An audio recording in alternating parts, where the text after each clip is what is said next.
अगर कल रात अंतरिक्ष के अंधेरे से एक मिसाइल निकले, अगर वो मिसाइल न रूस से दिखे, न चीन से दिखे, न रडार पर समय से दिखे, तो अमेरिका को बचाएगा कौन? आज वर्ल्ड वॉरियर में इसी मुद्दे पर हम बातचीत करने जा रहे हैं। जहां इंसान नहीं, रडार सांस लेते हैं, जहां बर्फ के नीचे 75 साल से एक युद्ध जमी हुई हालत में पड़ा है। आज हम बात कर रहे हैं ग्रीनलैंड की, क्योंकि अगर भविष्य का युद्ध अंतरिक्ष से होगा तो पहला कवच जो अमेरिका का बनेगा वो बनेगा ग्रीनलैंड।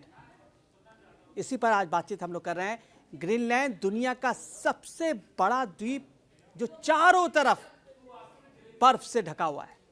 90% इलाका साल भर जमी हुई बर्फ में दफन रहता है।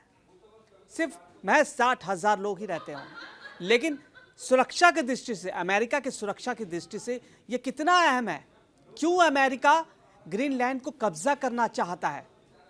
क्यों ग्रीनलैंड इतना अहम भूमिका होते हुए डेनमार्क ने भी चेतावनी दे दी है अमेरिका को कि अगर आपने ग्रीनलैंड की तरफ देखा भी तो हम पूछेंगे नहीं, हम सीधे गोली चलाएंगे, सवाल बाद में पूछेंगे।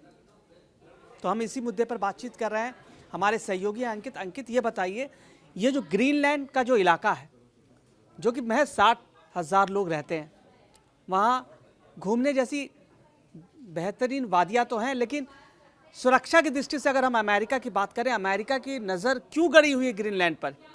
ऐसा क्या खास है सुरक्षा की दृष्टि से कि ग्रीनलैंड पर अमेरिका की नज़र बनी हुई है? चलिए, मैं आपको शीत युद्ध के दौर में ले चलूंगा, इतिहास के दौर में। कुछ बातें हैं जो मैं पढ़ के सुनाऊंगा यहाँ पर, ठीक है? अमेरिका यहाँ कल नहीं आया। अमेरिका यहाँ कल नहीं आया।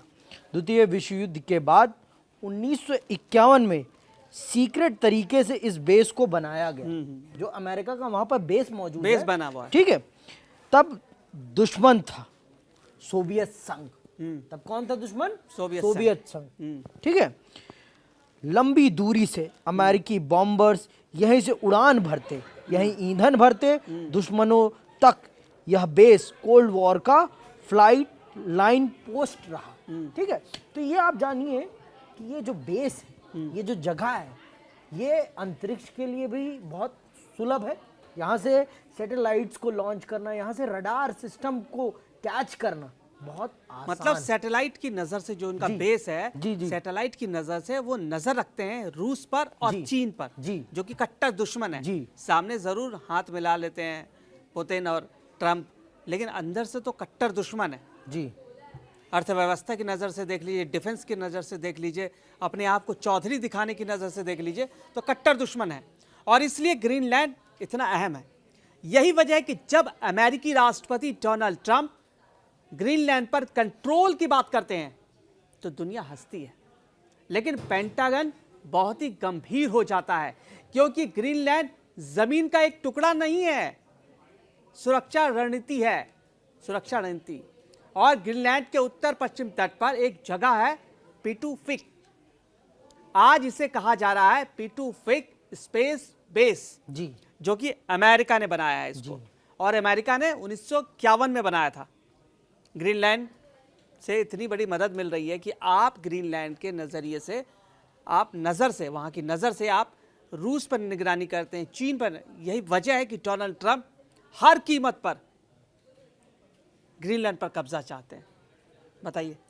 क्योंकि वहाँ से रडार चल रहे हैं ना सारे, रडार चल रहे हैं। आप दुनिया पर सबसे पैनी नज़र अगर रखना चाहते हैं, धरती पर भी और आसमान पर भी, तो ग्रीनलैंड उसके लिए सबसे ज़्यादा स्ट्रेटेजिकल, सबसे बेस्ट लोकेशन है।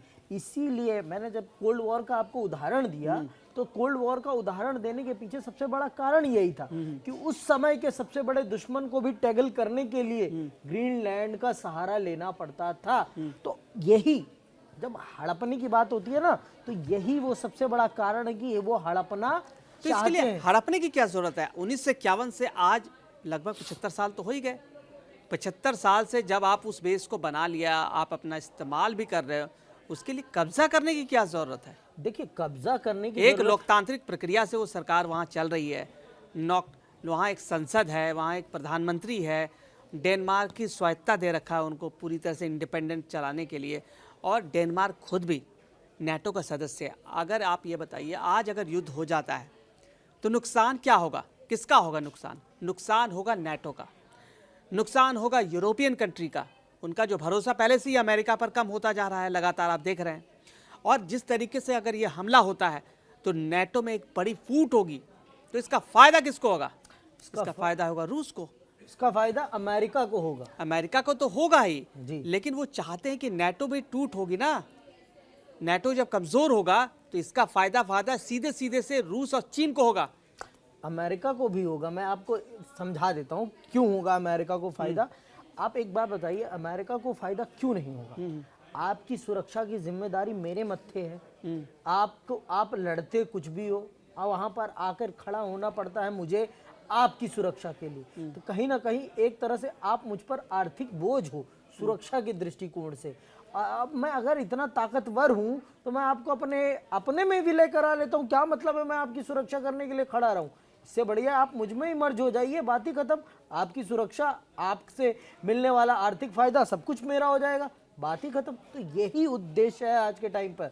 और जो रही ग्रीनलैंड की बात, तो ग्रीनलैंड उसके लिए स्ट्रेटेजिकली, ज्योग्राफिकली बहुत ज़्यादा इम्पॉर्टेंट है। तो वो चाहता है कि वहाँ पर कंप्लीटली मेरा कंट्रोल हो, दुनिया का दूसरा कोई देश इस चीज़ का फ़ायदा ना उठा पाए। आप भी तो देखिए, कोई भी किसी चीज़ को हड़पने का उद्देश्य तभी मानता है जब उसे ये खतरा महसूस हो कि इसका प्रयोग करके कोई दूसरा भी मेरा नुकसान कर सकता है। तो वही अमेरिका का दृष्टिकोण साफ है कि अगर ग्रीनलैंड मेरे अधीन हो जाता है तो ग्रीनलैंड की संपत्ति भी मेरी, ये रिसोर्स भी मेरा, और फिर किसी से उसको इस चीज़ को शेयर करने की ज़रूरत नहीं पड़ेगी। तो ये बताइए कि ये मतलब ये जो कब्जा हो जाएगा ग्रीनलैंड पर, कितना आसानी से कब्जा हो सकता है? क्योंकि डेनमार्क भी कमज़ोर नहीं है। हमने अभी कंपैरिजन भी किया था कि डेनमार्क की जो शक्ति, सैन्य शक्ति है, वो भी ठीक ठाक है। 83,000 सैनिक हैं, बाकी उनके हथियार, गोला बारूद, एयरक्राफ्ट, नौसैनिक, वो सब सही है। लेकिन जहाँ तक अमेरिका का से कंपेयर अगर किया जाए तो ज़मीन और आसमान का अंतर है। चींटी और हाथी। हाँ, चींटी और हाथी का है। तो अगर ये नेटो देश हैं, सब दोस्ती वाले देश थे, इसमें फूट नहीं पड़ जाएगी? क्योंकि दशकों तक दुनिया इसे तुली एयरबेस के नाम से जानती थी, जो ये बनाता है, दशकों तक इसी एयरबेस है। और ये अमेरिका की सबसे उत्तरी सैन्य चौकी है, जो आर्कटिक सर्कल से 750 मील ऊपर है। यहाँ ना भीड़ है, ना शहर है, ना सड़कों की रौनक है। यहाँ है खामोशी, एक ऐसी खामोशी जो अंतरिक्ष तक सुनाई देती है। ये बेस टैंक नहीं चलाता, बम भी नहीं गिराता।